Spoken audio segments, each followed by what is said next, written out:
시부모는 있지만 시댁은 없이 살고 있는 36의 여자입니다. 남편은 올해 40으로 공무원 13년 차이고 결혼한 지는 7년이 되었네요. 부부 사이에 4살 딸을 키우면서 세 식구가 아주 행복하게 잘 살고 있습니다. 저희는 진작에 시댁과 인연을 끊고 1년 내내 전화 한 통 문자 한 번 없이 지내고 있어요.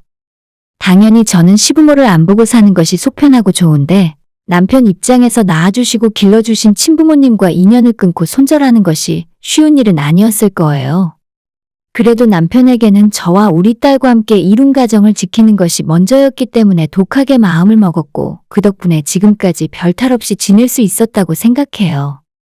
앞으로도 저희가 먼저 시부모님에게 마음을 열게 될 일은 없을 것 같지만 오늘은 왜 부모 자식 사이가 이렇게 될 수밖에 없었는지 말씀을 드리기 위해 사연을 보내게 되었어요.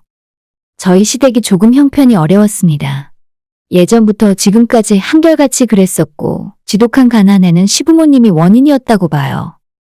시아버님이 약주를 좋아하시고 그놈의 약주 때문에 당신 인생과 건강까지 많이 갉아먹었습니다.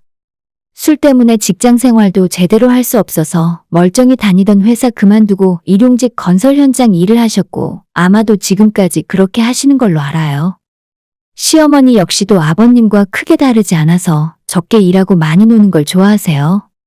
술 때문에 아버님처럼 사고를 친 적은 없지만 두 분 모두 제대로 된 직장 없이 이것저것 잡히는 대로 하시다 보니 집안에 항상 돈이 없을 수밖에 없었죠. 부모님이 그 모양이라 본인들 앞가림하기 바빠서 하나뿐인 자식이었던 제 남편에게 제대로 된 지원조차 해주신 적이 없다고 해요. 지금 역시도 노후 준비는커녕 사는 집조차 해결이 안 되어 있고 일단 잡히는 소득이 거의 없으니 정부 지원받아서 임대주택에서 살고 계십니다. 구구절절하게 남편의 지난 사정 다 이야기하면 오늘 사연이 너무 길어질 것 같아서 생략하고 아무튼 책임감 없고 능력도 별로 없는 부모 밑에서 고생 많이 하면서 자랐어요.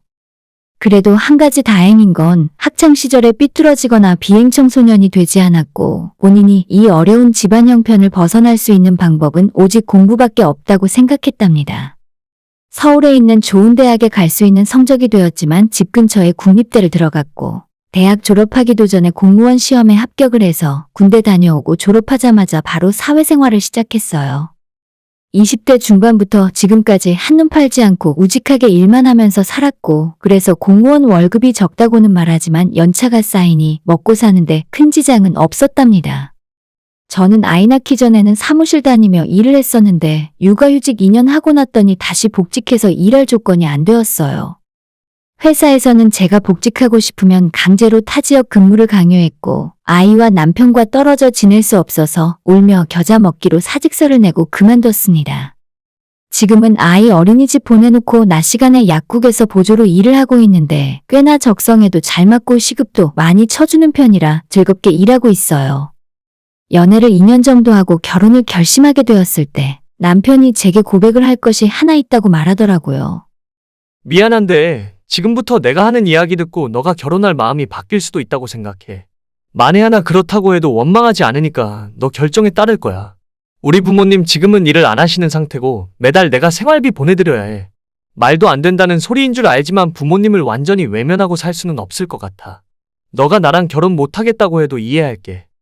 지금 생각해보면 남편이 어떤 생각으로 저런 말을 했을까 싶어서 제 마음이 아픕니다. 그때도 조금 충격적인 말이라서 솔직히 당황스럽긴 하더라고요. 남편이 연애 시절에 자기 집안 이야기하는 걸 굉장히 꺼렸기 때문에 정확한 사정은 모르고 있었지만 형편이 좋지 않고 부모와 사이가 별로 안 좋다는 것 정도는 예상하고 있었죠. 그런데 매달 생활비를 드려야 하고 그래서 저축을 많이 못하고 살았다는 말을 처음 들었을 때는 걱정이 앞섰습니다. 7년 전 결혼할 때 당시에는 매달 60만 원씩 시부모님에게 보내드리고 있었고 물론 그뿐만 아니라 각종 핑계를 대며 남편에게 돈을 뜯어갔기 때문에 마이너스 통장까지 갖고 있었어요. 이런 조건으로만 보면 남편과의 결혼은 하지 않는 것이 맞았습니다. 모아놓은 돈도 별로 없고 안 그래도 뻔한 공무원 월급인데 거기에 매달 적지 않은 금액을 시부모에게 보내드려야 했으니까요. 그때는 시부모님이 환갑이 되기도 전이었는데 아직 충분히 젊은 나이에 일을 안 하시고 자식에게 손을 벌리는 모습이 이해가 가질 않았습니다. 우리 친정부모님은 평범하신 분들이지만 한평생 열심히 일을 하셨어요. 지금도 아빠는 매일 아침 직장에 출근하고 계시고 엄마는 20년 넘게 동네에서 작은 옷가게를 운영하시거든요. 친정이 부유한 건 아니지만 시댁에 비해서는 하늘과 땅 차이입니다. 아직까지 경제활동을 하고 계시니 항상 여유가 있고 나중에 부모님이 은퇴하시면 노후 걱정 역시도 제가 할 필요 없을 정도예요. 요즘 세상에 자식이 부모 등골 빼먹으며 사는 것도 문제지만 반대로 부모가 노후 대비를 전혀 하지 못해서 자식들한테 손 벌리는 것도 정말 큰일이라 생각해요. 꼭 그런 의미는 아니었지만 저는 결혼할 때 부모님 지원 하나도 받지 않았고 친정 부모님 역시도 저한테 용돈 달라 생활비 보내달라는 소리 안 하시거든요. 차라리 얼마 되지 않더라도 자식에게 재산을 물려주고 생활비를 달라고 하면 조금 이해라도 할 텐데 시부모님은 남편이 공무원에 합격이 되고 돈을 벌기 시작했을 때부터 자식에게 빌붙을 생각을 하셨던 것 같아요. 첫 발령이 나고 월급이 들어왔을 때부터 일단 아버님이 먼저 일을 나가지 않으셨고 어머님께서 생활비로 매달 100만 원씩 달라고 하셨답니다. 그 당시에는 남편이 시부모님과 한 집에서 살고 있었기 때문에 어쩔 수 없이 달라는 대로 줄 수밖에 없는 상황이었죠. 남편 1년차 월급이 200만 원 될까 말까 하는 상황에서 어머님에게 100만 원을 보내고 나머지 돈에서 본인 쓸 거 쓰면서도 50만 원, 60만 원씩 매달 저축을 했었답니다. 이대로 살다간 미래가 없다고 생각해서 어떻게든 돈을 모으고 미래를 바꿔보려고 했는데 어머님이 100만 원씩 가져가는 생활비 말고도 중간에 아버님이 한 번씩 술 먹고 사고를 쳐서 100만 원, 200만 원씩 깨지는 날도 자주 있었대요. 그러다 어찌어찌 저를 만났고 지옥 같은 상황에서 벗어나기 위해 집을 나와 고시원에서 혼자 살기 시작했습니다. 이젠 한 집에서 같이 살지 않으니 어머님에게 드리던 100만 원을 50만 원으로 줄였고 저와 결혼하기 위해 더 악착같이 돈을 모으면서 살았던 거죠. 남편이 결혼자금으로 3천만 원을 모아놨었는데 본인의 이런 집안 상황을 생각해보면 3천만 원을 모으기 위해 얼마나 노력했을까 싶어지더라고요. 제가 결혼 직전 모아둔 돈이 5천 정도 있었고 예단 예물 심지어 결혼식까지 전부 생략한 뒤에 웨딩 촬영 딱 하나만 하고 결혼하고 살았어요. 가진 거 별로 없이 시작했지만 결혼해서 열심히 살다 보니 사라지더라고요. 일찌감치 아이도 낳고 청약에 당첨도 되고 지금은 딱히 남부럽지 않은 정도는 되는 것 같아요. 결혼하기 전에 남편이 본인 앞으로 마이너스 통장이 하나 있다고 고백을 했습니다. 통장 거래 내역을 제게 보여줬었는데 그때 당시에 마이너스 200만 원 정도 있었고 아버님께서 사고를 치거나 시댁에 무슨 일이 있을 때마다 급하게 돈을 꺼내서 막을 수 있는 그런 돈이라고 말했어요. 수당이 생기거나 월급 외에 돈이 생기면 마이너스 통장 빚 갚는 데 쓰고 있기 때문에 크게 빚이 늘지는 않았는데 그래도 기분이 애매하더라고요. 아버님이 술을 먹으면 술버릇이 굉장히 좋지 않은데 기물파손은 기본이고 사람을 때린 적도 있어서 합의금까지 남편이 물어주었다고 들었습니다. 지금은 아버님이 차를 갖고 계시지 않은데 예전에는 직접 운전을 하고 다니셨고 살면서 음주운전 적발을 3번 당하셨다고 해요. 면허정지를 넘어서 3번째는 음주사고가 나면서 면허 취소를 당했고 차는 폐차를 시켰다고 합니다. 3번의 음주운전 역시 벌금부터 모든 수습을 남편이 맡아서 하게 되었죠. 일을 안 하고 생활비 달라고 하는 것까지는 어떻게든 이해를 해보려고 하는데 조용히 잊지 못하고 사고를 쳐대는 통에 바람잘 날이 없더라고요.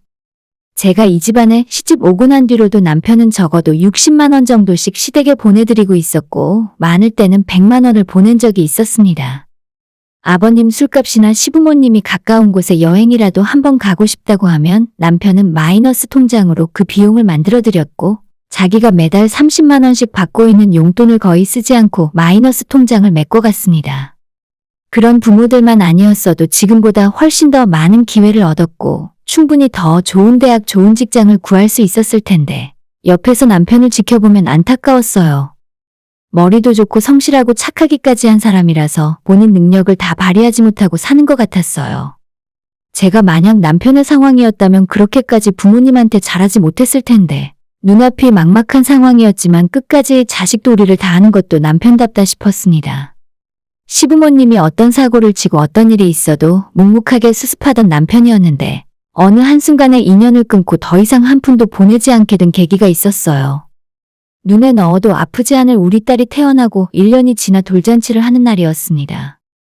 저희가 결혼식도 못했기 때문에 돌잔치는 꼭 제대로 준비해서 주변 지인들을 초대하고 싶었고 친정 부모님이 조금 지원을 해주셔서 괜찮은 곳을 빌릴 수 있었어요. 음식도 잘 나오고 남편 친구들 제 친구들 잔뜩 불러서 즐거운 자리를 만들었습니다. 남편 지인 중에 개그맨이 있어서 사회도 아주 맛깔나게 잘 봐주더라고요. 시댁 쪽은 친척들이 없어서 시부모님만 참석하셨고 친정 쪽은 이모들이 오셔서 자리를 빛내주셨어요. 이모들께서 너희들 결혼식도 안 해서 얼마나 서운했는지 모른다며 두 분이 봉투에 50만 원씩 총 100만 원을 주고 가셨고 친정 부모님은 한 돈짜리 돌반지, 세 돈짜리 금팔찌까지 선물해 주셨죠. 그런데 역시나 시부모님은 아무것도 가져오지 않으셨고 사실 저도 기대 안 했어요. 그냥 오셔서 즐기다 가시는 걸로 만족했습니다. 돌잔치했던 그곳이 음식이 잘 나오기로 유명한데 특히 해산물이 많이 있었습니다. 회가 몇 종류 있었는데 시아버님이 여긴 술안주가 많아서 좋다면서 행사 진행과는 전혀 상관없이 술을 엄청 드시기 시작했습니다. 제가 기억하기로는 소주를 3병 넘게 드셨고 맥주도 몇 병 드셨어요. 그 모습을 보는 저와 남편뿐만 아니라 친정부모님도 걱정을 많이 하셨지만 시부모님은 아랑곳하지 않으셨죠. 돌잔치 행사 마지막으로 경품 추첨을 진행하고 있었는데 저희가 정성스레 준비한 선물이 많이 있었습니다. 로션이나 향수도 있었고 스타벅스 머그컵이나 치킨 기프티콘 같은 것도 있었죠. 그 중에 1등 상품으로 야심차게 준비한 20만 원짜리 양주가 있었는데 시아버님이 그 양주가 갖고 싶으셨나 봐요. 돌잔치 행사 내내 흥미도 없이 등 돌리고 앉아서 술만 드시고 계시다가 경품 추첨하는 시간이 되자 적극적으로 관심을 보이셨어요. 와주신 모든 분들이 상품을 하나씩 가져갈 수 있게 5등부터 1등까지 추첨을 하고 나면 나머지 분들에겐 쿠키 세트를 준비해 놨는데 2등까지 추첨이 끝나고 1등만 남은 상황이었죠. 아버님이 주변에 다 들리시도록 본인 번호를 외치고 있다가 마지막 1등 추첨은 저희 부부가 딸과 함께 같이 번호가 적혀있는 종이를 뽑았습니다. 사회자가 종이를 받아들고 1등 당첨 번호를 이야기했는데 아버님이 아닌 제 친구 중에 한 사람이 1등에 당첨이 되었어요.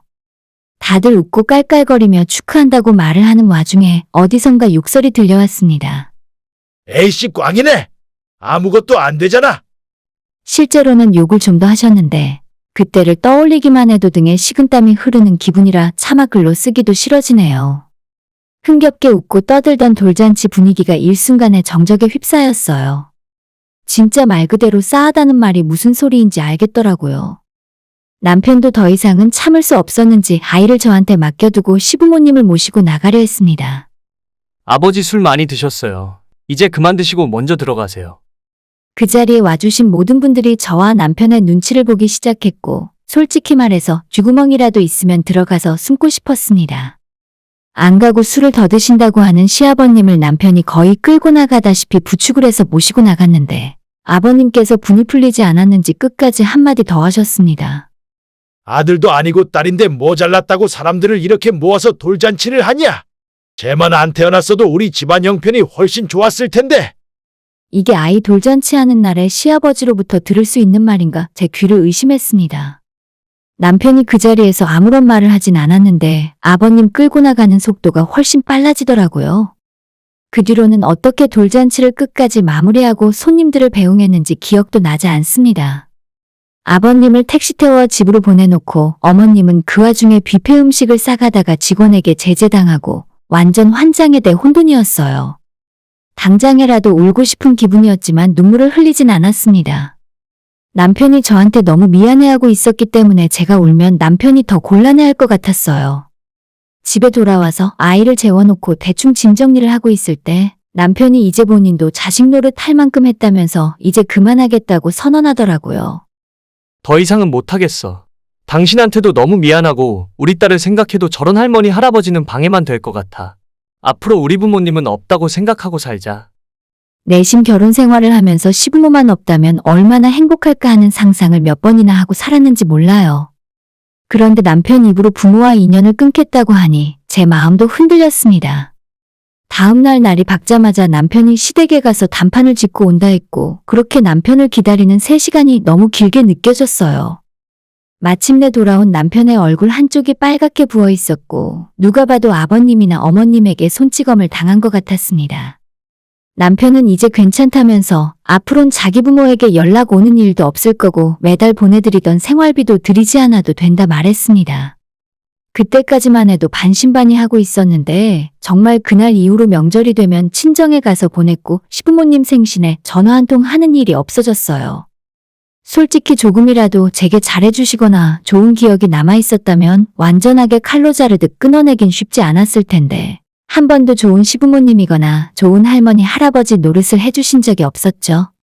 그저 이번 달에는 얼마를 보낼 수 있는지 자식과 며느리를 돈으로만 생각하시고 쪽쪽 빨아먹을 궁리만 하셨으니까 연을 완전히 끊어버린 지금에 와서도 전혀 후회되질 않네요.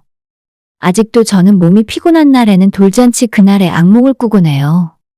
친구들, 직장 동료들 다 보고 있는 자리에서 시아버님의 말 한마디에 모든 사람이 정적이 되고 저만 쳐다보고 있는 꿈이죠. 예전에는 결혼식을 못한 것이 조금 서운함으로 남아있기도 했었는데 돌잔치를 해보니 결혼식을 했더라면 더 큰 사건이 있었을지도 모르겠다 싶네요. 돌잔치가 저희 부부와 우리 딸에게 얼마나 중요한 날이었는데 그날 술에 취해 망쳐버릴 수가 있는지 너무 화가 납니다. 자식들에게 보태주고 도움은 주지 못할 망정 발목 잡지는 말아야죠. 남편과 저는 앞으로도 계속 우리 세 식구와 친정부모님만 잘 챙기면서 살 겁니다. 저희가 돈 안 주겠다고 하니 시부모님도 저희를 찾지 않으시는 걸 봐서는 자식에 대한 혈육의 정보다 돈이 더 중요하신 것 같네요. 오늘의 사연은 여기까지입니다. 구독과 좋아요, 알람 설정 부탁드려요. 다들 행복하시고 좋은 하루 되세요.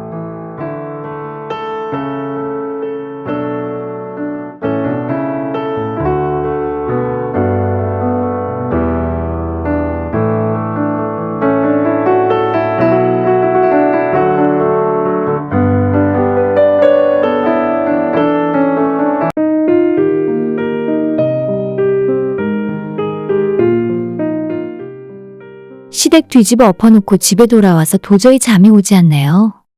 지금 제가 느끼는 감정과 기분을 고스란히 사연으로 보내며 정리해보려 합니다. 저는 남편과 올해로 결혼 10년 차, 초등학교 다니는 아들과 어린 딸을 키우고 있어요. 남편은 정유회사 대기업을 다니고 있고 저는 공공기관에서 일을 하고 있기 때문에 아이들 둘 태어났을 때도 육아휴직 눈치 안 보고 2년씩 풀로 사용할 수 있었어요. 남편도 큰 회사에 연봉 적지 않게 받으며 다니고 있고 저도 정년까지 보장된 안정적인 직장이라 아이들 둘 키우며 먹고 사는데 지장은 없습니다. 옆에서 뭐라 하는 사람만 없으면 인생에 걸림돌이 없을 것 같은데 저희 시어머니가 완전 골칫덩어리 그 자체입니다. 결혼 전에 인사드리고 상견례 할 때까지만 해도 이런 분인 줄 전혀 몰랐어요. 하지만 나중에 알고 보니 원래 타고난 기질 자체가 남을 뒤에서 험담하기 좋아하고 사람의 좋은 면보다는 나쁜 부분을 귀신같이 찾아내어 뒷담화하고 이간질하는 사람이었죠. 어머님을 그냥 맘대로 떠들게 놔뒀다가는 아들 혼사길 막힐까봐 결혼 전에는 다른 식구들이 모두 합심해서 어머님의 주둥이를 억지로 틀어막았던 것 같더라고요. 나중에 결혼식 끝나고 이 집안 며느리로 살게 된 이후에 알게 된 사실은 어머님은 처음부터 저를 별로 마음에 들어하지 않으셨고 결혼식 하기 전날까지도 제 남편에게 왜 저런 여자 만나서 결혼까지 하냐고 뒷담화를 늘어놓으셨답니다. 제 키가 156cm라서 여자치고도 조금 작은 편인데 제가 키가 작아서 태어날 아이들까지 걱정이라며 결혼하지 말라고 하셨다네요. 그렇게 말씀하시는 어머님은 저보다도 훨씬 키가 작으시고 남편 역시 170cm가 간신히 넘을까 말까 하는 남자치고는 많이 작은 키였거든요. 우리 두 아이들이 나중에 키가 많이 작다고 하면 그게 오직 제 탓만은 아니라고 생각해요. 그런데도 어머님은 지금도 별별 헛소리를 다 하시면서 마치 저만 이 집안에서 사라지면 모든 일이 잘 풀린다는 듯 말씀을 하고 다니세요. 처음 시어머니가 이상하다고 느꼈던 순간은 결혼식 올린 지 24시간이 지나지도 않을 때였습니다. 정신없이 식을 마치고 바로 공항으로 이동해서 장시간의 비행기를 타고 도착한 곳은 저나 남편이나 처음 가보는 나라였고 다행히 우리 두 사람이 기본적인 영어로 의사소통은 할 수 있었는데 현지인들이 저희들의 영어를 잘 알아듣지 못하더라고요. 원래 리조트에서 직원이 공항까지 마중을 나오기로 되어 있었는데 이해할 수 없는 핑계를 대며 자기들이 택시비를 줄 테니 공항에서 택시를 잡아 타고 리조트까지 오라고 했습니다. 살다 이런 경우는 처음이라 남편은 여행사 직원과 전화통화를 하며 항의를 하고 제가 부랴부랴 공항에서 택시를 잡아 타고 리조트로 향했어요.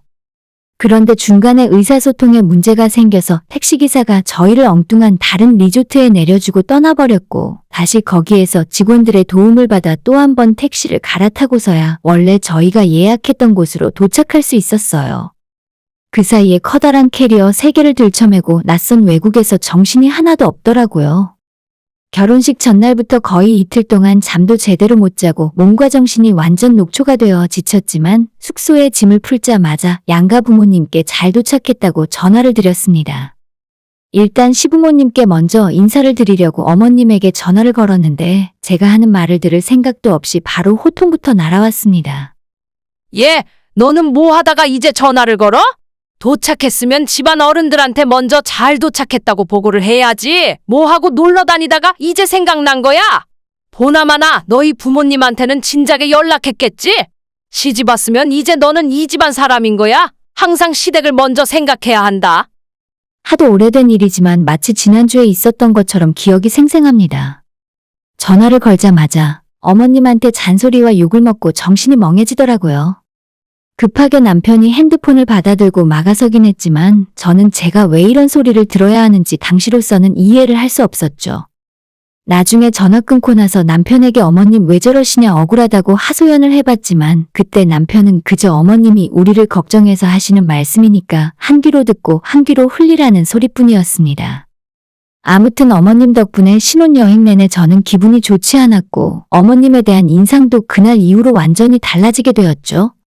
시댁에 남편과 밑으로 신우가 하나 더 있었는데 신우는 서울에서 좋은 대학 다니다가 워킹 홀리데이 비자를 받아서 호주로 나갔었는데 외국이 적성에 맞아서 호주에서 영주권을 따고 그곳에서 살고 있다고 들었어요. 그 뒤로 한국에 한 번도 돌아온 적 없고 저희 결혼식 때도 오지 않았습니다. 가끔 남편이랑 연락을 하는 정도였는데 예전에는 몰랐지만 신우 역시도 어머님이 하도 못살게 굴고 들들 볶는 바람에 정이 떨어져서 외국에 나가 사는 거라 하더군요. 처음엔 전혀 그 사실을 몰랐다가 결혼하고 몇 년 뒤에 신우와 카톡으로 대화를 하면서 알게 되었습니다. 중고등학교 시절에 어머님 때문에 신우는 사생활이 없다시피 하며 살았고 통금 시간은 기본에 불시에 한 번씩 핸드폰 검사도 하면서 친구들과 보낸 문자 하나하나 시어머니가 전부 검사하는 바람에 숨이 막혀 살 수가 없었대요. 고등학교 다닐 때 어머님 몰래 남자친구를 만난 적이 있는데 한 달도 못 가 어머님께 들켜서 강제로 신우 머리카락을 집에 있는 가위로 난도질을 당했고 핸드폰 압수에 석 달간 용돈까지 없었다고 합니다. 근데 이렇게 신우의 사생활을 간섭할 거라면 공부라도 열심히 할 수 있게 지원을 해주셨음 모르겠는데 신우는 여자라고 학원 한 번 보내준 적 없고 신우가 혼자 공부해서 대학 간다고 했을 때도 여자가 무슨 대학을 가냐며 정 가고 싶으면 너가 알아서 가라고 아무런 지원을 해주지 않으셨다고 해요. 저희 남편은 중학교 때부터 학원을 다녔고 고등학교 때는 과외까지 받았습니다. 대학 다닐 때도 학비는 물론이고 생활비까지 전부 집에서 지원을 해주셔서 남편은 흔한 알바 한번 해본 적이 없었고요. 이 정도로 자식을 차별하면서도 어머님은 서울에서 혼자 돈 벌어서 대학 다니는 신우의 자취방을 불시에 쳐들어간 적이 있었습니다. 당시에 신우는 집안 지원을 전혀 받지 않고 등록금은 학자금 대출로 해결하며 생활비는 혼자 알바를 2탕씩 뛰며 벌어서 학교 다니던 시절이었어요. 많이 어려웠지만 그 와중에도 20대 초반 대학생이라 당시에 만나던 같은 과 남자친구가 있었는데 어머님이 자취방에 들어와서 남자친구의 흔적을 보자마자 당장 불러오라고 하더니 우리 딸과 만나지 말라고 화를 내고 남자친구의 뺨까지 때리셨대요. 그때 신우는 본능적으로 느꼈던 거죠. 본인이 한국에서 있다가는 평생 엄마 그늘을 못 벗어날 것 같아서 다니던 학교를 휴학하고 호주로 넘어갔던 거죠. 전화위복이었는지 호주 생활이 신우 마음에 쏙 들었고 지금은 거기서 좋은 한국 남자 만나서 결혼하고 시민권까지 따서 행복하게 살고 있어요. 여전히 한국은 한 번도 들어온 적 없고 앞으로도 들어오고 싶지 않답니다. 가끔 인스타그램에 신우의 호주 생활 사진이 올라오면 그림같이 예쁜 환경에서 살고 있는 신우가 부러울 때도 있어요. 딸에게는 그렇게 엄하고 지옥과도 같은 시어머니였지만 아들에게는 정반대로 모든 걸 다 해주고 한없이 사랑해주는 좋은 엄마였더라고요. 집안의 전폭적인 지원을 다 받고 살았던 남편은 자기 엄마에게 나쁜 감정이 전혀 없을 뿐 아니라 오히려 어머님은 훨씬 힘들게 살았고 1950년대 후반에 태어나 어려운 시기를 보냈던 옛날 사람이기 때문에 이해해줘야 한다는 말을 자주 했습니다. 다행히 저희가 직장 때문에 수도권에서 살고 있고 시댁이랑 거리가 많이 떨어져 있어서 지금까지 결혼 생활 유지하며 사는 거지. 그게 아니라 시댁과 가까이 살았다면 어머님 등살에 못 이겨 진작 도망쳤을 것 같아요. 가끔 한 번씩 시댁에 내려가면 어머님이 저와 남편에게 그렇게 술을 권하십니다. 오랜만에 자식 며느리 손주들이 왔으니 기분이 좋아서 그럴 수도 있지만 어머님께서는 저희가 술을 마시면 운전을 하고 올라갈 수 없어서 조금이라도 저희 발목을 잡고 붙들어 놓을 생각이세요. 절대로 시댁에서 자고 가기 싫어서 저는 끝까지 어머님이 주시는 술을 안 먹고 남편이 만취에 골아떨어져도 꿋꿋이 제가 운전해서 올라옵니다. 당연히 어머님이 저를 엄청 싫어하시고 그렇게 시댁에 엉덩이 붙이고 있는 게 싫으냐고 한 소리 하세요. 그러거나 말거나 이런 시어머니 10년 겪으니 그 정도 헛소리는 신경도 안 쓰였어요. 하도 어머님이 막말을 많이 하시는 분이라 그 정도는 간에 기별도 안 가고 저희 첫째 가졌을 때 정말 충격적인 소리를 들었습니다. 제가 위로 언니가 하나 있고 집안의 둘째인데 언니는 저보다 1년 일찍 시집가서 공교롭게도 저랑 비슷한 시기에 아이를 가졌어요. 아직 임신 초기라 성별이 나오지도 않았을 때부터 어머님께서는 저와 친언니 뱃속에 있는 아이들에 대해 관심이 많으셨고 언제 성별을 알 수 있냐고 일주일에 한 번씩 전화해서 물어보셨습니다. 그러다가 언니가 저보다 먼저 병원에서 아들이란 소리를 듣게 되었는데 시어머니가 그 이야기를 듣더니 전화기 너머로 한숨을 푹 쉬시는 겁니다. 에휴, 그럼 너는 보나마나 딸이겠구나. 한 집안에서 동시에 아들 낳을 확률이 얼마나 되겠니? 대놓고 실망하는 말투로 말씀을 하시길래 딸이면 어떻고 아들이면 어떻냐고 요즘 세상에 그게 뭐가 중요하냐고 대꾸를 하다가 크게 호통을 들었어요. 뭐? 너 지금 무슨 정신 나간 소리를 하고 있는 거야? 내가 너 딸이나 낳으라고 결혼할 때 집 사준 줄 알아? 옛날 세상 요즘 세상 따로 있니? 아무리 세상이 변했어도 집안의 며느리는 아들을 낳아야 하는 거야. 제가 그때 나이가 어리기도 했고 어머님이 하시는 말씀에 상처를 참 많이도 받았습니다. 결론적으로는 저도 첫째가 아들이라서 며칠 뒤에 아들이란 소식을 들으시고는 어머님이 더 이상 아무런 말씀도 하지 않으셨지만 만약 제가 딸을 첫째로 낳았다면 최소 둘째 낳기 전까지 2년은 시달리며 살았을 거예요. 그나마 첫째로 어머님이 원하시던 손자를 낳았기 때문에 아들도 못 낳는 며느리란 소리는 더 이상 안 듣고 살 수 있었죠. 그런데 굳이 짚고 넘어가자면 저희 결혼할 때 그렇게까지 큰 도움을 받았던 건 아니었어요. 아예 한 푼도 받지 않은 건 아니지만 저런 식으로 어머님이 당당하게 집을 사줬다고 말을 하실 건 아니라고 생각하거든요. 남편이 결혼할 당시 4억 중반 아파트에 청약을 넣어 당첨이 되어 있는 상태였고 계약금 걸어놓고 현금으로 8천만 원 정도 가지고 있었습니다. 제가 결혼 전에 모아둔 돈이 5천만 원 조금 안 되는 상황이었는데 나머지 돈은 은행에서 대출을 받기로 하고 제 돈 5천까지 전부 아파트 잔금 치를 때 밀어넣기로 했었어요. 혼수는 다행히 친정부모님께서 2천만 원까지 지원을 해주셨고 그 안에서 알뜰하게 다 맞추고 시작할 수 있었습니다. 그렇다면 시부모님이 해주신 건 어떤 거냐면 남편과 제가 가진 돈을 다 밀어넣고 나서도 은행 대출을 거의 3억 가까이 받아야 하더라고요.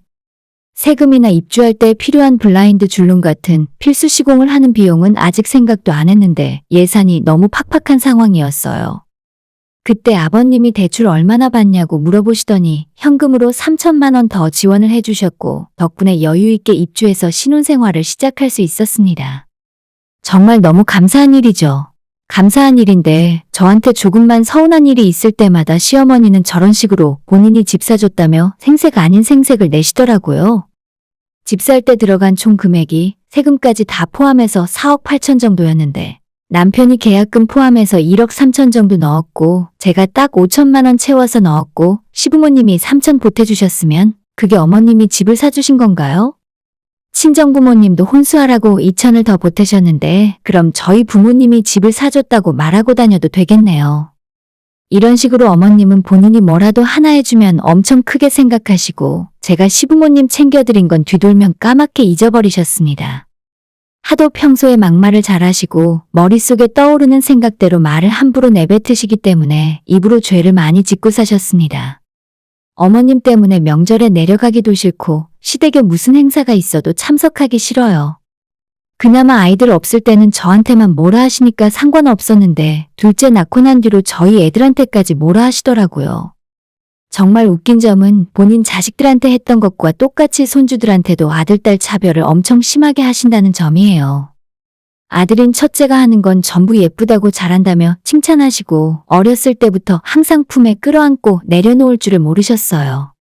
그런데 2살 차이 둘째는 딸이라서 그런지 한 번도 따뜻한 말 한마디를 해주신 적도 없고 안아주시는 꼴도 한 번 본 적 없습니다. 너무 대놓고 차별하는 모습이 조금 웃기기도 한데 최근 들어 우리 딸만 보면 사사건건 잔소리하고 이상한 말씀을 자꾸 하셨습니다. 딸이 이제 겨우 6살인데 남자애들이랑 똑같이 뛰어노는 걸 좋아해요. 운동신경도 좋은 편인 것 같아서 태권도 도장을 보내고 있는데 펄쩍펄쩍 항상 기운이 넘칩니다. 어린 애들이라 뛰어놀고 남매끼리 서로 싸우고 다투기도 하면서 지내잖아요? 장난감 하나 때문에 둘이 서로 갖겠다고 싸운 적이 있었는데 저는 애들이 싸우면 둘 다 앉혀놓고 첫째에게는 동생한테 양보하라고 가르치고 둘째한테는 오빠한테 큰 소리 치면서 대들면 안 된다고 가르칩니다. 그런데 애들이 어머님 댁에서 다툰 적이 있었는데 거실에서 TV를 보던 어머님이 애들 다투는 소리를 듣고 달려오더니 제 딸 손에 있는 장난감을 확 낚아채서 첫째한테 줘버리더라고요. 너는 여자애가 누굴 닮아서 그렇게 왈가닥이니? 너희 엄마도 보통 성격 아닌 것 같던데. 여자는 항상 남자한테 순종하고 사는 거야. 다시는 네 오빠한테 큰 소리로 대들지 마라. 아니 이게 지금 6살 꼬마애한테 할 수 있는 소리인가요? 제가 그 이야기 옆에서 듣고 너무 어이없어서 제 자식 교육은 제가 알아서 할 테니까 그렇게 말씀하시지 말라고 했던 적이 있어요. 그러자 어머님은 너가 애들 교육을 잘못 시킨다면서 어떻게 딸이 집안에서 목소리가 제일 크냐고 끝까지 한 말씀 하셨습니다. 그때도 너무 스트레스 받아서 남편에게 빨리 집에 가자 재촉을 하고 도망 나왔는데 어머님이 저랑 하나부터 10까지 맞는 게 하나도 없어서 애들한테 할머니지만 자주 만나게 해주고 싶지 않았습니다. 그러던 어머님이 결국 크게 사고를 치고 제가 시댁을 뒤집어 놓게 만들었어요. 아버님 생신이라 저희는 애들을 데리고 시댁에 방문을 했고 다 같이 어머님 댁에서 저녁을 먹었어요. 케이크에 촛불도 불고 정말 아무 문제 없이 즐거운 가족 모임 분위기였습니다.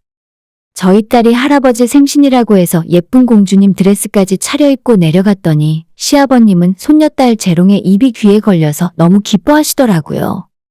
추석 이후로 오랜만에 만난 상황이라 아버님은 손주딸을 무릎 위에 앉혀놓고 예뻐해 주셨고 두 사람이 같이 케이크에 촛불도 불고 생일 축하 노래도 불렀습니다. 근데 할아버지와 손녀가 즐겁게 있는 모습이 뭐가 그렇게 못마땅한지 한참을 째려보고 있던 시어머니가 결국 참지 못하고 입을 열었는데 정말 이게 아이들 할머니로서 할 수 있는 말인지 모르겠더라고요. 쟤는 벌써부터 남자 무릎 위에 앉는 걸 좋아하는 걸 보니 싹수가 노란 것 같다. 노래하고 춤추는 건 잘하니까 일찌감치 대학 졸업하면 물 장사시키면 되겠네. 원수 집안 딸내미를 봐도 이런 말은 안 할 겁니다. 하물며 친할머니가 친손녀에게 할 수 있는 소리인가요? 치매 걸려 노망이 났다고 해도 도저히 그냥 넘어갈 수 없는 말이었죠. 그 이야기 듣자마자 여기가 시댁 한복판이라는 것도 잊어버리고 제 입에서 쌍욕이 튀어나왔습니다. 이런 개 같은 놈의 집구석을 봤나? 내 딸한테 뭐가 어쩌고 어째? 당신 미쳤어? 나이 처먹고 애한테 그게 할 소리야? 말만 하는 게 아니라 그때 케이크 먹으려고 자르는 중이었는데 케이크랑 칼이랑 같이 집어던져 버렸습니다. 어머님이 케이크도 뒤집어 쓰고 시댁 거실이 엉망진창이 되었죠. 며느리가 이러면 안 되는 거지만 시어머니가 워낙 큰 실수를 했기 때문에 남편도 아버님도 저한테 아무런 말을 하지 못하셨어요. 애들 데리고 그냥 나와버렸고 멍 때리고 있는 남편에게 빨리 집에 가자고 소리를 질렀습니다. 집에 올라오는 차 안에서 아버님이 대신 미안하다고 문자를 보내셨는데 아버님이 잘못하신 건 아니지만 답장하기 싫어서 안 했어요. 제가 이렇게 화를 내는 건 처음이라 남편도 더 이상 뭐라 말하지 못하더라고요. 평소 같으면 자기 엄마 이해해라. 나이도 많으신 분이고 원래 시골에서 사셨기 때문에 옛날 사람이라 어쩔 수 없다고 했을 텐데 제가 미친 사람처럼 화를 내니 남편도 아무 말 못하고 조용히 운전만 하고 있었어요. 집에 오자마자 애들 재워놓고 저는 다신 어머님 댁에 내려가지 않을 거고 우리 애들 어머님한테 보여주는 일도 영영 없을 거라 이야기했습니다. 남편도 이번 일만큼은 도저히 할 말이 없는지 그냥 제가 하고 싶은 대로 하라더군요. 이번에 제 앞에서 시어머니 편을 드는 소리를 했다면 절대 그냥 안 넘어갔습니다.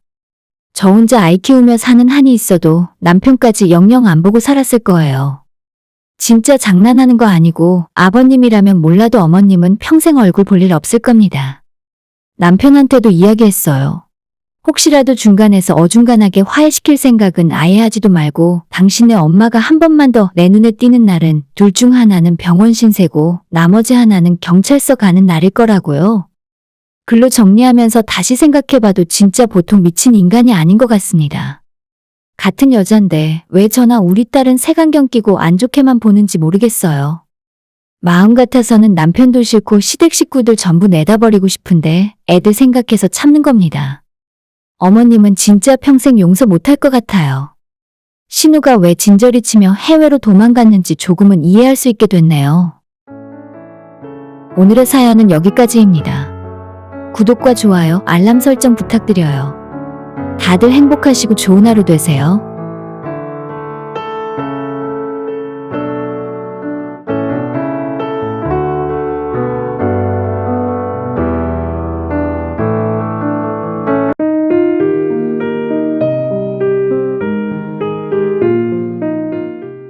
시댁 문제 때문에 남편이 매일 골머리를 썩고 있습니다. 답답해하는 남편을 옆에서 보다 못해 조언이라도 구하고자 사연을 보내게 되었네요. 시댁은 이미 풍비박산 직전이고 가족들끼리 원수지간이 되어 서로가 서로에게 뒤에서 욕을 하는 지경에 이르렀어요. 이게 전부 신우 한 사람 때문이고 마음 같아서는 남편에게 시댁 상황은 앞으로 신경 쓰지 말라 하고 싶네요. 1살 차이 저희 부부는 3년 전에 결혼했고 평범한 사람들끼리 만나서 평범하게 살고 있습니다. 양가 집안도 누가 더 낫다고 할 것도 없이 형편이 거기서 거기고 저희 두 사람이 나이는 1살 차이지만 사회생활 회사 경력도 비슷하기 때문에 연봉도 별로 차이나지 않습니다. 좋은 표현은 아니지만 정말 끼리끼리 만났다는 말처럼 저랑 남편은 서로에게 잘 맞는 것 같고 성격적으로도 크게 부딪힐 일이 없어서 지난 3년 동안 큰 싸움 없이 끼리끼리 잘 살고 있는 것 같아요. 열심히 돈도 모았고 이제 어느 정도 생활이 안정적이게 된 것 같아서 내년에는 드디어 아이도 가져보려 노력할 생각입니다. 이제 와서 생각해보면 남편을 만나기 전에 전 남자친구들 중에는 남편보다 더 능력이 있는 사람도 있었고 정말 남부럽지 않을 만큼 집안에 돈이 많은 사람도 있었어요. 가끔 남편이 짜증나게 하고 스트레스 받는 날에는 내가 그때 그 사람이랑 잘 됐으면 지금보다 훨씬 호강하고 살지 않았을까 상상을 해본 적도 있었는데 사실 저한테 가장 잘 어울리고 잘 맞는 사람은 누구보다도 남편이라는 것을 잘 알고 있습니다. 끼리끼리라는 말이 최근 들어 부정적인 의미로 많이 사용되고 있는 것 같지만 저는 그 단어를 좋아해요. 집신도 제 짝이 있다. 끼리끼리 만난다. 자기한테 어울리고 맞는 사람을 찾아서 만나야 서로 행복하게 살 수 있는 거잖아요. 그래서 저도 지금 남편이랑 행복하게 잘 살고 있다고 생각하거든요. 하지만 저희 신우는 처음 봤을 때부터 생각하는 것이 남달랐어요. 흔히 말하는 사자 들어가는 직업이 아니면 들어오는 소개팅도 전부 거절했고 남자 쪽 집안이 부잣집이 아니라면 시집갈 생각은 하지도 않는다고 늘 이야기했어요. 남자가 연봉이 최소 1억은 넘어야지. 그래야 내가 시집가서 아이 키우고 살림만 해도 먹고 살 거 아냐. 난 맞벌이는 딱 질색이고 능력 없는 사람이랑 억지로 결혼할 바에는 그냥 평생 혼자 살래. 신우는 예전부터 이런 말을 자주 했었고 실제로 본인 기준에 맞지 않으면 잘생긴 사람이나 대기업에 다니고 있는 남자라도 전부 싫다고 마다했습니다. 솔직히 우리 신우 외모가 많이 괜찮은 편이에요. 얼굴도 하얗고 귀여운 이목구비에 키도 170 정도의 날씬한 체형이라 많은 남자들이 신우의 외모만 보고 좋다고 고백하는 경우가 많았습니다. 지금 하고 있는 일은 백화점 명품 코너에서 일을 하고 있는데 아마 제가 봤을 때 신우가 버는 돈의 대부분은 본인 명품 사서 두르고 다니는데 쓰는 것 같아요. 가방은 기본이고 구두에 입고 다니는 블라우스 하나조차 명품이 아닌 게 없습니다. 일을 쉬는 날에는 항상 강남에 나가서 돌아다니고 일부러 집에서 멀리 떨어진 헬스장도 강남으로 다니고 있어요. 새언니, 언니가 뭘 잘 몰라서 그러는데 가만히 있는다고 해서 백마탄 왕자님이 찾아오는 시절은 지났어요. 나도 먼저 좋은 남자를 찾아다니고 적극적으로 영업을 뛰어야 기회가 있지. 실제로 신우가 그동안 만난 남자들을 생각해보면 대부분 의사, 변호사 등등 전문직들인 것 같았습니다. 아무리 신우의 미모가 뛰어나다 해도 모든 만남들이 잘 풀리진 않았고 어느 때는 남자 쪽에서 깨거나 상대방 부모가 거절을 하거나 아니면 두 사람 사이가 잘 안 맞아서 헤어지는 것을 반복했습니다. 이리저리 소개도 받고 본인 스스로 기회를 잘 만드는 것 같아서 좋은 조건의 남자는 끊이지 않았는데 결혼은 못하고 시간을 보내면서 신우의 나이도 30이 넘었습니다. 나이를 먹었으니 신우도 조금은 현실을 깨닫고 눈을 낮췄을까 생각했지만 여전히 좋은 조건의 남자만 찾아다니더라고요. 그러다가 드디어 이번에 결혼할 사람이라며 집으로 데려와 시부모님과 저희들에게 소개를 시켜주게 되었습니다. 상대방 남자는 약대를 졸업해서 제약회사에 다니고 있는 연구직이었고 물론 많이 배우고 좋은 직업을 가진 사람이지만 지금까지 신우가 만나던 남자들과는 조금 차이가 있었어요. 신우는 정말 의사 집안이나 커다란 대형 로펌 변호사 같은 조건이 아니면 아예 만나지도 않겠다고 하던 사람인데 약간 의외였죠. 그런데 그 남자친구의 집안을 보니 부모님이 대대손손 알부자 집안이었고 지방에서 나름대로 힘 좀 쓰고 건물도 몇 채나 있는 지역유지라고 하는 겁니다. 그런 집안의 외동아들이라 신우가 정말 남자 하나는 잘 골랐구나 싶었어요. 상대방 남자가 올해로 나이가 40이라서 신우와 나이 차이는 조금 많이 났지만 그래도 조건이 워낙 좋아서 괜찮게 느껴지더라고요. 양가 부모님의 허락을 받고 상견례까지 이미 다 마쳤는데 저희 집안보다는 남자 쪽에서 오히려 결혼을 서두르며 내년 봄에 빨리 시켰으면 하는 겁니다. 아들 귀한 집안의 외동아들인데 지금까지 결혼을 안 하고 있다가 나이 40에 장가를 간다고 하니까 하루라도 빨리 결혼해서 손주를 낳아주길 바라는 것 같았어요. 남자에 비하면 한참 어리긴 해도 우리 신우가 30이 넘어서 마냥 젊은 건 아니었으니까요. 결혼식 날짜까지 이미 나왔고 처음에는 상대방 남자 쪽에서 신혼집이며 결혼식의 신혼여행까지 전부 책임을 진다고 했습니다. 남자 쪽 직장 근처 오피스텔에서 일단 신혼생활을 시작하고 나중에 신우가 아이를 갖게 되면 서울에 30평대 아파트를 사주시겠다고 하셨대요. 그것만으로도 저는 솔직히 부러웠고 저는 경기도 외곽 지역에 살고 있어서 아침 저녁으로 지옥철을 타고 다니는데 역시 돈이 좋긴 좋구나 싶었습니다. 다만 혼수를 제외한 모든 비용을 시댁에서 책임진다고 하는 대신 결혼식은 서울이 아닌 시댁이 있는 지방 예식장에서 해야 한다고 말씀하셨답니다. 아니, 새언니 진짜 내 말 좀 들어봐요. 정말 그쪽도 너무한 거 아니에요? 지네들 친척들이랑 지인들이 전부 그쪽에 있다고 지방에서 결혼식을 하자는데 거기에 호텔도 없고 예식장도 정말 옛날 스타일 예식장밖에 없어요. 인생에 한 번뿐인 결혼식인데 나는 꼭 호텔 결혼식을 하고 싶었단 말이에요. 신우는 완전 난리가 났고 결혼식 문제 때문에 남자친구와 몇 날 며칠 동안 싸우더니 지방에서 결혼식을 올릴 바에는 차라리 이 결혼을 하지 않겠다고 해버렸습니다. 제 생각으로는 결혼식이 뭐가 그렇게 중요한가 싶었어요. 저희 부부도 남편 대학교 동문회관에서 결혼식을 올렸고 규모는 조금 작았지만 많은 지인들 축하 속에서 별탈 없이 결혼식을 잘 치렀거든요. 사실 신부가 결혼식 날에 너무 바쁘고 정신이 하나도 없어서 누가 왔는지 결혼식의 꽃이나 조명 같은 것들은 눈에 들어오지도 않습니다.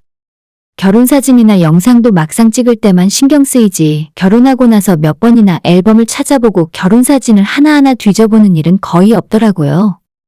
커다랗게 액자로 만들어서 거실에 걸어둔 것도 요즘 인테리어 스타일에는 조금 촌스러운 것 같아서 작년부터는 안방 구석으로 옮겨뒀고 그냥 깔끔하게 하고 사는 것이 최고인 것 같아요. 아무튼 신우는 곧 죽어도 서울에서 호텔 결혼식을 하길 고집했고 상대방 남자는 신우와 자기 부모 사이에서 갈팡질팡 시달리더니 결국 파혼을 할 생각은 없었는지 부모를 설득하기 시작했습니다. 그쪽에서 처음엔 절대 안 된다고 집안에 나이 많은 어르신들이 많아서 서울까지 가는 건 무리라며 반대하더니 결국 신우의 고집을 꺾을 수 없자 양보하시기로 했어요. 다만 신우가 우겨서 서울에서 하는 결혼식이니까 전체적인 결혼식 비용을 신우가 부담하기로 한다면 맘대로 해도 좋다고 말씀하셨습니다. 그 이야기를 남편을 통해 전해 듣고 저는 이게 무슨 말도 안 되는 헛발질인가 싶었죠. 저는 당연히 호텔 결혼식은 꿈도 꾸지 않아서 정확하게는 알지 못하지만 제 친구 중에 부잣집 딸내미가 하나 있는데 그 친구 역시 남편을 끼리끼리 만났기 때문에 남들 다 부러워하는 S호텔에서 결혼식을 올렸어요. 저희 친구들 모두 그 친구 결혼식에 가서 눈이 휘둥그레졌고 한 사람 식대만 20만 원 가까이 된다는 소리를 듣고 대체 축의금을 얼마를 넣어야 하나 고민하게 만들었죠. 세상 부자 부모님을 둔 친구가 살짝 부럽기도 했었지만 어느 정도 비슷한데 차이가 나야 시샘을 하고 배가 아프지 완전 다른 차원에서 사는 사람들한테는 그런 마음도 별로 들지 않았습니다. 결국 친구들끼리 축의금으로 똑같이 맞춰서 50만 원씩 넣기로 하고 그날 하루 비싼 S호텔에서 코스 요리를 제대로 먹었습니다. 분위기가 너무 고급스럽고 결혼식 사회도 TV에서 봤던 개그맨이었고 축가 역시도 유명한 발라드 가수가 와서 불러줬는데 음식이 코로 넘어가는지 입으로 넘어가는지 모르겠더라고요. 나중에 다른 친구를 통해 들었는데 식대 비용과 예식장 홀대관료의 꽃장식이나 이런저런 옵션 금액들을 전부 합치면 결혼식 비용만 1억대 중반이 들었다고 해요. 저 같은 평범한 서민 가정에서 태어나 자란 사람은 한 번 결혼식 비용으로 그렇게 큰 돈을 쓰는 것이 맞는가 싶기도 했고 양가하객들이 저희 친구들을 제외하고는 전부 돈이 많은 부자들처럼 보였기 때문에 그만큼 축의금이 엄청나게 들어왔을까 하는 궁금증도 생겼습니다. 아무튼 그건 부자들끼리 하는 결혼이니 그렇다고 치는데 우리 시댁도 정말 평범하고 신우는 모아놓은 돈도 없을 텐데 어떻게 그렇게 비싼 결혼식을 할 수 있을까 싶었죠. 오히려 예비시댁에서 결혼식 비용을 다 대준다고 할 때 지방이건 서울이건 신경 쓰지 말고 그냥 했어야 하는 거 아닌가요? 결혼식장이 뭐가 그렇게 중요하길래 굴러들어온 복을 발로 차버리는지 이해를 못하겠습니다. 신우는 결국 시어머니와 함께 서울에 있는 5성급 호텔을 다 돌아다니며 결혼식 견적을 뽑아보기 시작했고 S호텔처럼 완전 비싼 곳만 있는 건 아니라서 현실적으로 가능한 곳이 있을지도 모른다는 희망을 갖고 있었어요. 하지만 웬만한 곳은 내년 봄 예약이 이미 꽉 차 있었고 운 좋게 날짜가 비어있는 곳은 빨리 예약하지 않으면 안 된다 하더라고요. 완전 유명한 곳이 아니더라도 양가하객 450명으로 잡아서 기본 10대와 장식 옵션 몇 가지만 추가하면 5천만 원으로는 택도 없었습니다. 나중에 축의금 들어오면 메꾸기로 하고 신우가 마이너스 통장으로 3천만 원 그리고 본인 카드로 긁으면 모두 5천만 원 정도까지는 쓸 수 있다더군요. 시부모님은 신우 결혼할 때 혼수를 맞춰주기로 했기 때문에 결혼식에 더 많은 돈을 투자해줄 수는 없는 상황이었죠. 솔직히 제 동생이라면 정말 한심해서 쌍욕이라도 했겠지만 시댁 1인이 강 건너 불구경하는 심정으로 지켜보고만 있었습니다. 세상에 돈 많은 부자들이 이렇게나 많은 건가 싶기도 하고 그 부자 따라가려고 가랑이 찢어지는 줄도 모른 채 무리를 하고 있는 신우를 보면서 많은 생각이 들었습니다. 신우가 이곳저곳을 알아보다가 본인 마음에 쏙 드는 곳을 찾았는데 규모가 커서 그런지 아무리 견적을 내봐도 9천만 원 아래로는 어림도 없었습니다.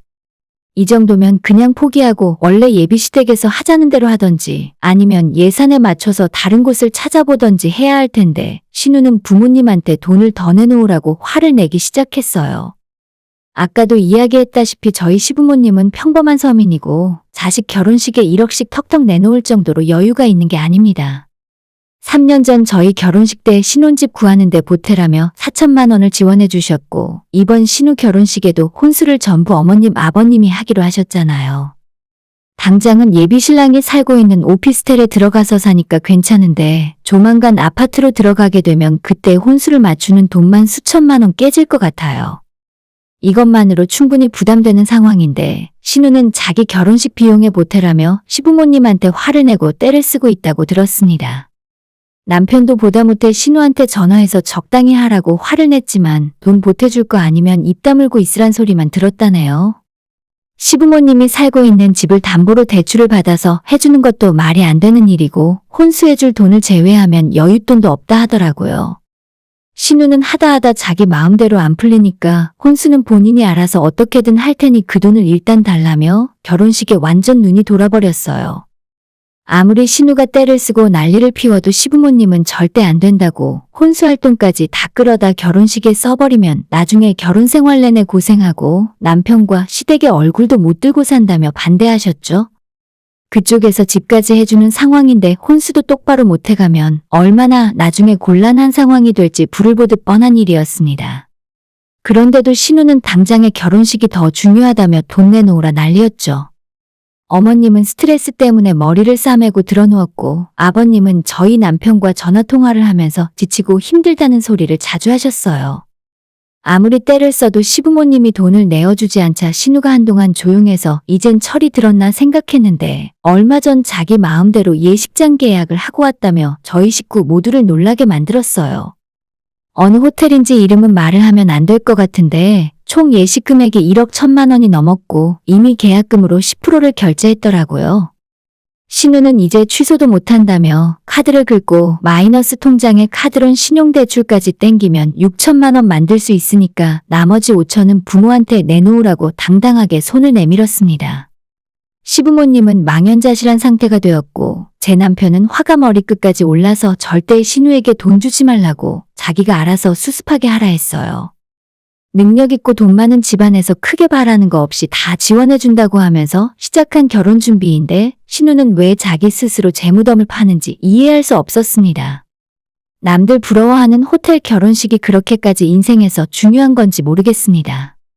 지금 어머님에 이어서 아버님까지 머리를 싸매고 누웠고 그냥 신우가 원하는 대로 5천만 원 주고 알아서 하라고 하실 것 같았습니다. 저와 남편은 완전 반대하는 상황입니다. 신우가 가진 돈도 하나 없이 시집 가는데 마이너스 통장 3천만 원, 카드론에 신용대출까지 풀로 땡겨서 결혼생활 시작하면 그게 정상적인 생활이 되겠습니까? 혼수활동까지 싹 다 긁어서 결혼식에 밀어넣으면 나중에는 어떻게 할 생각인지 도저히 이해 못하겠어요. 그나마 제 친구는 양가 지방과 친척들, 그 외 지인들까지 전부 여유 있는 사람들이라 축의금이라도 많이 들어와서 결혼 비용을 충당했을 텐데 저희 신우는 아니잖아요. 예비 시댁 측에서도 본인들이 잘 사는 거지 주변의 친척이나 지인들은 그냥 지방에서 평범하게 사시는 분들이라 축의금을 많이 내지 않으실 것 같아요. 그리고 저희 쪽도 굳이 말로 할 필요도 없죠. 정말 왜 스스로 가시밭길을 걸으려 하는지 답답하기만 합니다. 며칠 전에도 남편이 신우 설득하려고 시댁에 갔다가 소리 지르고 싸우고 돌아왔네요. 본인 가랑이가 찢어지다 못해 집안이 흔들리고 있는데 이 와중에도 신우는 결혼식 축가를 연예인을 부르고 싶다는 철없는 소리나 하고 앉아 있습니다. 진짜 어떻게 해야 정신을 차릴지 모르겠어요. 후기입니다. 처음 사연 보내놓고 벌써 열흘이 지났네요. 신우는 여전히 고집을 꺾지 않았고 결국 시부모님이 결단을 내렸어요. 애초에 혼수비용으로 생각했던 돈을 신우에게 내어주었고 그 대신 앞으로는 다시는 돈 이야기 하지 말라고 하셨습니다. 이제 무슨 일이 있어도 도와달라는 말은 하지도 마라. 혼수고 뭐고 더는 돈 나올 구석도 없으니까 모든 일을 알아서 하라고 하셨어요. 신우는 그 돈 받아들고 싱글벙글 완전 신이 났더라고요. 저는 신우의 미래가 뻔한 것 같은데 본인은 아무 상관없는 것 같습니다. 빚만 최소 6천이 넘는데 아무리 축의금으로 해결한다고 쳐도 상당 부분 그대로 남을 것 같거든요. 예비신랑 쪽은 이런 사실을 전혀 모르는 눈치인데 결혼하고 나서 알게 되면 볼만한 일이 벌어질 것 같습니다. 요즘 뉴스를 보면 결혼할 때 마이너스 통장은 기본이라 하더라고요. 각자 본인 사정 맞춰서 알아서 하는 거라지만 솔직히 이해 못하겠어요. 대출까지 받아가며 무리하게 화려한 결혼식을 하는 것이 어떤 의미가 있는 걸까요? 차라리 결혼하자마자 빨리 아이라도 가져야 집에서 쫓겨나는 일이라도 없을 것 같습니다. 어차피 신우 인생이고 신우 마음대로 사는 거라지만 너무 위태로워 보이네요. 나중에 혹시라도 무슨 일이 또 생긴다면 그때 다시 후기로 찾아뵙겠습니다. 두 번째 후기입니다. 3일 만에 또 사연을 보내게 되었네요. 저희 신우는 결국엔 파혼당했고 결혼은 아예 없던 일이 되어버렸어요. 상대방 남자 쪽에서 어떻게 알았는지 신우가 이번 결혼식 계약금을 카드론을 받아서 겨우 지불했고 앞으로도 마이너스 통장을 쓰려고 한다는 걸 알게 되었습니다. 예비 신랑도 완전 속았다며 화를 많이 냈다는데 그쪽 부모님들은 완전 뒤집어지셨다고 하네요. 결혼식이고 뭐고 전부 없던 일이 되었는데 신우가 이제 와서 울고불고 해봤자 다시 돌이킬 수도 없죠. 남자 쪽 집안이 지방에서 살고 계시지만 건물이 몇 채의 땅까지 포함하면 재산이 최소 100억 단위는 넘는다고 하니까 우리 신우 입장에서는 복을발로 찬셈입니다. 왜 그런 쓸데없는 고집을 부렸는지 저는 이해 못하겠어요. 아직도 정신 못 차리고 우리 집안이 너무 부족해서 파혼당한 거라며 시부모님 마음에 대못 박는 소리까지 했답니다. 결혼식을 할 때까지 꽁꽁 숨겼더라도 언젠간 들통나서 큰일 치렀을 거예요. 차라리 지금 들켜서 파혼한 게 잘된 일인지도 모릅니다. 신우가 정신 차리기는 글러먹은 것 같은데 앞으로 또 다른 남자 찾아다니겠죠. 아마 이번 일을 평생 후회하며 살아가게 될 것 같다는 예감이 드네요. 오늘의 사연은 여기까지입니다. 구독과 좋아요, 알람 설정 부탁드려요. 다들 행복하시고 좋은 하루 되세요.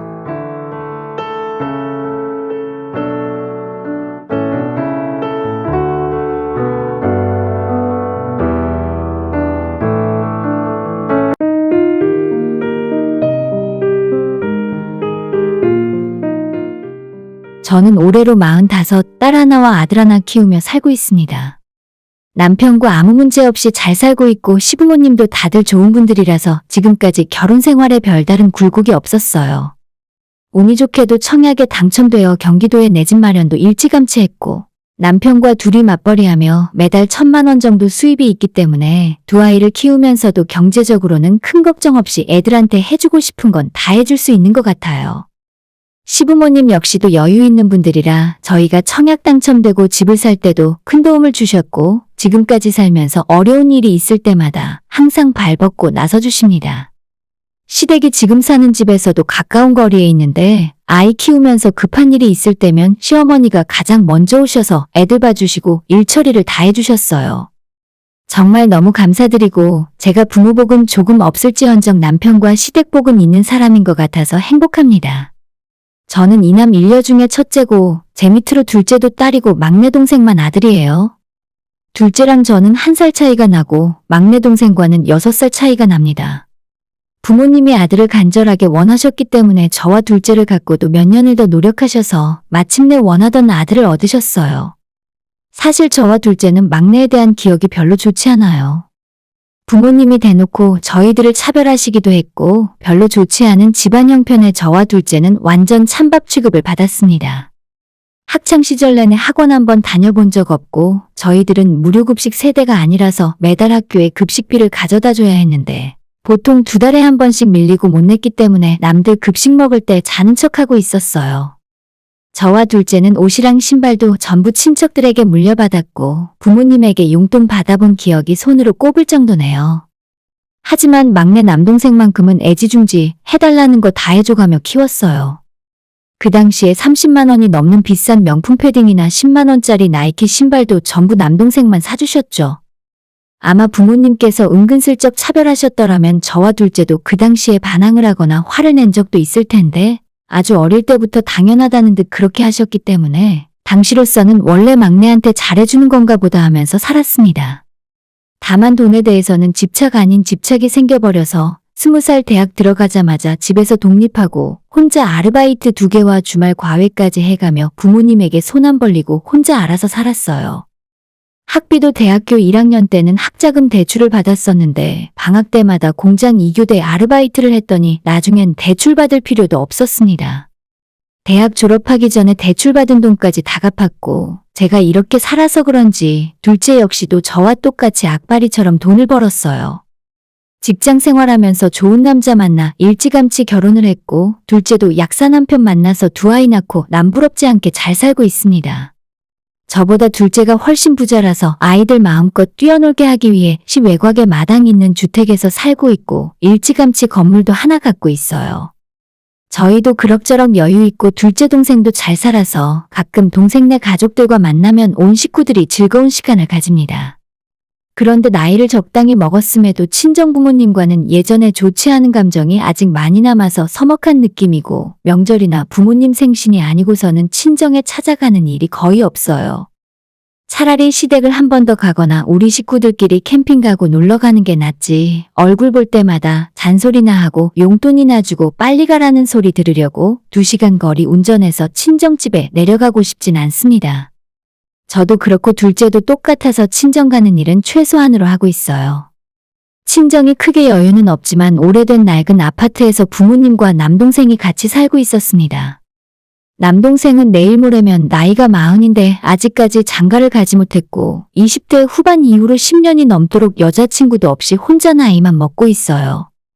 스스로 혼자 사는 것이 상관없고 부모님과 계속 잘 살 수 있으면 아무 문제 없는데 본인은 너무나도 결혼이 하고 싶고 여자를 만나고 싶어 하지만 동생과 만나려고 하는 여자가 없는 것 같습니다. 일단 제 막내 남동생에 대해 이야기를 하자면 예전부터 부모님이 응석바디로 키워서 그런지 아직도 혼자 할 수 있는 것이 별로 없어요. 청소, 빨래, 요리, 설거지 모두 엄마가 다 해주셨고 지금도 아무것도 못하고 본인이 할 생각도 전혀 없습니다. 저랑 둘째가 너무 답답해서 막내에게 너 요즘에 그렇게 살면 여자 못 만나. 남자가 집안일도 어느 정도 같이 해야 여자들이 좋아하지. 네 매형들도 퇴근하고 집에 오면 청소하고 빨래 개고 애들 보는 것 정도는 기본이야. 라고 충고를 해준 적도 있는데 자기는 절대 그런 건 못한다네요. 남자가 어떻게 주방에 들어가고 하찮은 집안일이나 하냐면서 자기는 여자를 볼 때 가장 중요하게 생각하는 것이 밥 차리고 집안일 하는 것이랍니다. 완전 80년대, 90년대에나 볼 법한 가부장적인 모습 그대로인데 아마도 우리 아빠와 오랜 시간 같이 살면서 보고 배운 것이 그거라 어쩔 수 없나 봐요. 저희 아빠도 집에서 손가락 하나 까딱 안 하시고 퇴근하면 소파에 누워 TV로 야구나 뉴스를 보는 모습이 아빠에 대한 가장 흔한 기억입니다. 누워서 말 한마디로 엄마나 두 딸에게 심부름시키고 부려먹는 모습이죠. 예전에는 어땠는지 모르겠지만 요즘 젊은 아가씨한테 저런 소리 하면 딱 질색이잖아요? 집안일을 반반까지는 아니더라도 최소한 같이 하려는 모습은 보여야 할 텐데 남동생은 무조건 여자가 집안일을 다 맡아서 해야 한다던지 남자가 주방에 들어가면 안 된다고 하면서 나이 먹을수록 아빠랑 똑같은 소리를 하고 있더라고요. 부모님 시절이야 아빠가 그렇게 능력이 없었음에도 엄마가 집에서 살림을 하셨고 그게 당연한 시절이었어요. 막내 동생이 아빠처럼 여자한테 무조건 살림을 시키려면 요즘 세상에 연봉이 1억은 되어야 가능한 일이지 않을까 싶더라고요. 하지만 공부도 별로 못했고 지금 다니고 있는 직장도 정말 이름도 처음 들어보는 중소기업이라 나이가 39인데 연봉은 3천만 원 겨우 넘을까 말까 할 거예요. 예전에 저희 남편이 제 막내 동생이 자리 못 잡고 고생하고 있으니까 아는 분 회사에 취직을 시켜주려고 소개를 해준 적이 있었는데 그 회사가 저희 지역이라서 친정과는 거리가 좀 있거든요. 하지만 일단 다니면서 기술을 배우고 경력을 조금 쌓다 보면 1년도 되지 않아서 연봉이 5천을 넘길 수 있는 곳입니다. 하지만 제 남동생은 부모님 댁에서 혼자 나와 독립하기 싫다는 것이 첫 번째 이유고 지금 다시 새로운 일을 배우고 싶지 않다는 것이 두 번째 이유로 거절하더라고요. 한 달이 건너 어려운 부탁을 해준 남편에게 정말 창피하고 또 미안했고 앞으로 안 하던 짓은 영원히 하지 말아야지라고 마음을 먹게 되었습니다. 그런데도 부모님은 아직도 저나 둘째 얼굴만 보면 저희 탓을 하십니다. 니들은 누나가 되어가지고 막내 안 챙기니? 너희가 주변에 참한 아가씨도 좀 소개시켜주고 그래라. 애가 일만 하느라 여자가 없으니 장가를 못 가잖아. 누가 보면 판검사나 의사처럼 대단한 일을 하느라 연애를 못하는 줄 알겠습니다. 아무리 제 친동생이지만 객관적으로 생각해보면 애매한 외모와 애매한 능력인데 거기에 성격까지 좋다고 말할 수는 없잖아요. 파리 안으로 굽는다지만 주변 아는 지인들에게 제 동생을 소개팅 시켜줬다가는 그 누나의 그 동생이라고 손절당하기 딱 좋을 것 같아요. 엄마 아빠 눈에는 막내 동생이 세상에서 제일 잘생기고 착한 아들처럼 보이겠지만 밖에 내놓으면 결혼정보회사에서도 가입이 될까 말까 솔직히 잘 모르겠어요. 제 동생이 막상 여자를 만나면 어떻게 행동할지 본 적은 없어서 예상은 못하겠는데 그래도 평소 집안에서 행동하는 걸로 미루어 봤을 때 하나부터 10까지 정말 이기적이고 누가 자기를 챙겨주지 않으면 아무것도 하지 않으려고 해요. 단순하게 생각해서 같이 밥 먹을 때 숟가락 하나 놓는 법이 없고 고기를 먹으러 외식을 나가도 집게 가위를 들고 고기 굽는 모습도 본 적이 없습니다. 전부 저랑 둘째가 부모님부터 막내 동생까지 다 챙겨줘야 하고 제가 막내에게 고기 좀 구우라고 하면 자긴 원래 못한다며 고기는 잘 굽는 사람이 구워야 한다네요. 불판 위에 노릇노릇 맛있게 구워놓으면 남한테 먹어보란 얘기도 없이 젓가락으로 쏙쏙 집어서 본인 입에 집어넣습니다. 제 동생이지만 그 모습이 얼마나 철없어 보이고 얄미운지 다른 여자가 어떻게 제 동생을 좋아할 수가 있겠어요? 아무튼 이런 상황이지만 부모님은 여전히 포기를 안 하셨고 몇 달 전에 아는 사람한테 부탁해서 소개팅을 빙자한 맞선을 본 적이 있었나 봐요. 상대방이 33살의 주민센터에서 일하는 공무원 아가씨라고 하는데 처음엔 분위기가 나쁘지 않았지만 제 동생이 아직까지 부모님 집에서 얹혀 살고 있고 모아놓은 돈도 별로 없다는 걸 알게 되고는 그대로 파토가 났답니다. 동생 나이가 39인데 지금까지 모아놓은 돈이 없어요. 자동차를 좋아해서 3년이 멀다 하고 새 차로 바꾸질 않나 벌면 버는 족족 카드값으로 나가버리기 때문에 집은커녕 원룸 전세를 얻을 돈도 없습니다. 그러니 39에 부모님 집에 얹혀 살고 있고 앞으로도 답이 없는 거죠. 그런데 제 동생이 그 소개팅을 실패하고 집에 돌아와서 부모님에게 막말을 쏟아냈던 것 같아요. 잘하고 돌아왔냐고 물어보는 엄마한테 자기가 집이 없어서 여자를 못 만난다며 엄마 아빠가 자기한테 집도 못 사주는 것이 문제라고 화를 냈답니다. 내가 이 나이 먹고 집도 없으니까 여자들이 나를 무시하지. 다신 나한테 소개팅 나가라고 하지 마. 나는 평생 혼자서 총각 귀신으로 늙어 죽을 거니까 집도 없는 놈이 여자를 어떻게 만나겠어? 평생 아들이 사달라는 건 다 사주고 아들이 사고 치면 전부 덮어주고 수습하며 사셨던 부모님은 큰 충격을 받으셨을 겁니다. 아마 아빠가 동생 장가 보낼 때 전세금이라도 보태주려고 지금까지도 매달 얼마씩 따로 모으고 계신 걸로 아는데 그래봤자 집을 사기엔 턱없이 부족했겠죠. 오죽 답답했으면 엄마가 저한테 전화해서 하소연을 하고 둘째한테도 전화를 걸어 어떻게 방법이 없겠냐고 물어보셨다고 해요. 아무리 저희가 먹고 사는데 문제없고 둘째는 돈이 많은 부자라고는 하지만 그렇다고 해서 막내 동생한테 아파트를 사줄 수는 없는 일이잖아요. 그 나이면 멀쩡한 사람들은 이미 자기 월급 모아서 집을 장만했을 텐데 제 남편이 돈을 더 벌게 해줄 자리를 소개해줘도 싫다고 하고 기껏 이제 와서 부모님한테 한다는 소리가 자기는 집도 없으니 여자를 못 만난다고 징징대는 건가 싶더라고요. 정말 제 동생이지만 너무 한심하고 평생 저렇게 혼자 늙던지 알아서 하라는 마음이었죠. 친정도 형편이 뻔하기 때문에 당장 집을 해줄 수 있는 건 아니었으니까요. 이번 일만큼은 친정 부모님도 어쩔 수 없겠다 생각하고 그냥 잊어버리고 넘어갔는데 상황은 예상하지 못한 곳으로 흘러가고 말았습니다. 지난 주말에 뜬금없이 부모님이 이사 준비를 하신다 하더라고요. 갑자기 추운 겨울에 무슨 이사를 간다는 건지도 모르겠고 부모님이 그 집에서 15년 넘게 사셨는데 왜 이사를 가는지도 전혀 짐작을 할 수 없었죠. 우리 그냥 이 집 팔았어. 아빠가 돈이 조금 있어서 그 돈으로 아빠랑 나랑 반전세 얻을 거고 상혁이한테 오피스텔 한 채 사주려고. 그래야 걔가 여자 만나서 결혼이라도 하지. 그러니까 지금 부모님과 막내 동생이 살던 집을 팔고 그 돈으로 동생한테 신축 오피스텔을 사주신다는 소리였어요. 그리고 남은 돈에 아빠가 모아놓은 돈으로 보증금 1억에 월세 45만 원짜리 투룸빌라에 반전세로 들어간다 하네요. 당연히 저는 그게 무슨 이상한 짓이냐고 반대했지만 이미 집이 팔렸고 계약금까지 다 받았답니다. 막내한테 집을 사주면 장가를 보낼 수 있다는데 제가 봤을 때 걔는 집이 있고 없고 문제가 아니에요. 정신 상태가 그 모양이고 아직 철이 안 들었는데 어떤 여자가 인생을 믿고 따라갈 수 있겠습니까? 저와 둘째 시집 갈 때는 부모님께서 딸은 출가회인이라며 숟가락 하나 보태주신 거 전혀 없으셨죠? 그러면서도 명절에 차례 비용 보내달라 하고 생신이 다가오면 올해는 패딩을 하나 갖고 싶다. 아빠는 금목걸이 하고 싶다면서 저와 둘째한테 십시일반 돈을 대놓고 요구하셨어요. 속은 터지지만 아예 무시하고 살 수는 없으니 적당히 챙기며 지냈었는데 당연히 저와 둘째가 엄마 아빠한테 바라는 건 없었습니다.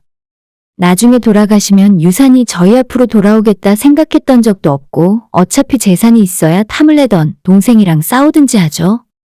딸랑 지금 살고 계시는 집 한 채가 전부인데 엄마 아빠 늙어서 병들고 아프면 그 집을 팔아서 병원비 쓰시고 요양원에 들어가시던지 그렇게 하실 줄 알았어요.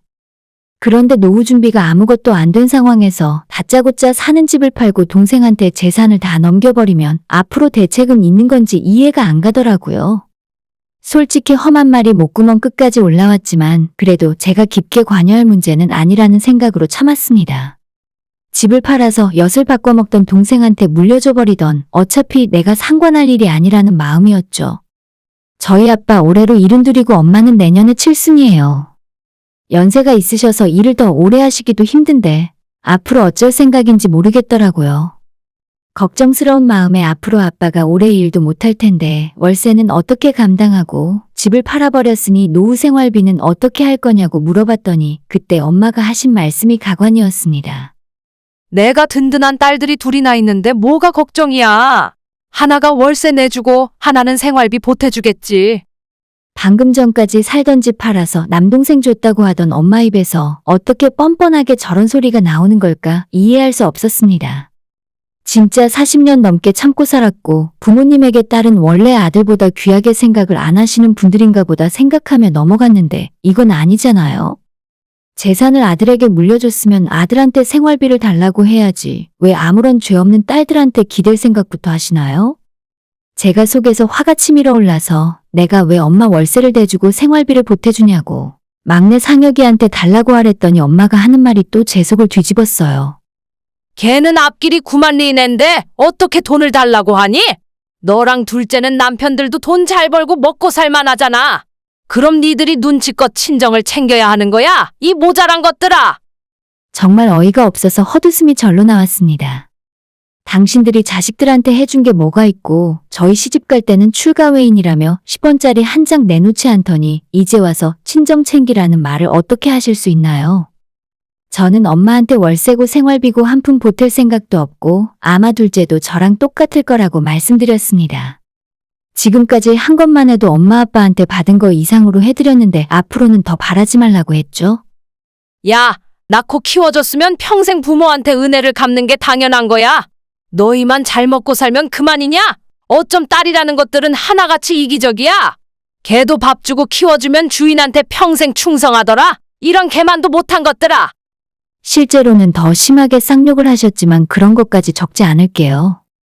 저는 더 이상 부모님 뒷바라지 하기도 싫고 호구처럼 매달 돈 빨리며 살기도 싫어서 앞으로 안 찾아갈 테니 아들이나 평생 끼고 챙기며 사시라 말씀드렸어요.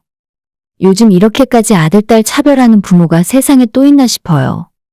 저도 아들이 하나, 딸이 하나 있고 둘째 동생도 아들 하나, 딸 하나 키우고 사는데 둘 다 똑같이 내 배 아파서 낳은 내 새끼들이고 누가 더 좋고 나쁘고 할 거 없이 똑같은 내 아이들이거든요. 한 번도 차별 대우 해본 적 없고 아마 앞으로도 그럴 거예요. 친정 집안 없는 살림에서 부모님이 저한테 많이 해주지 못하셨던 걸 원망하지 않습니다. 그냥 세 자식을 다 챙길 수 없으니 선택과 집중을 하신 거라고 이해하려 노력했어요. 그런데 이번 일은 정말 정 떨어지고 부모라는 생각도 안 드네요. 돈을 달라 선물 사달라 할 때 말고는 딸내미들은 필요 없는 것 같습니다. 저도 그런 부모님 필요 없고 둘째한테 물어봤더니 엄마가 저랑 전화 끊고 나서 바로 둘째한테 똑같은 소리를 하신 것 같아요. 당연히 둘째도 거절했고 저보다 더 많이 욕을 먹었더라고요. 엄마 아빠한테는 아들만 있으면 되니까 저희 두 못난 딸은 사라져드릴 생각입니다. 출가 외인인데 저희한테 용돈 같은 것도 바라시면 안 되잖아요? 가끔 시부모님과 친정부모님이 바뀐 게 아닐까 싶을 때도 있었는데 이제는 저 예뻐해주고 잘해주시는 시부모님한테나 잘하면서 살려고요. 돈을 떠나서 정말 마음이 상해버려서 자식 노릇 못하겠네요. 오늘의 사연은 여기까지입니다. 구독과 좋아요, 알람 설정 부탁드려요. 다들 행복하시고 좋은 하루 되세요.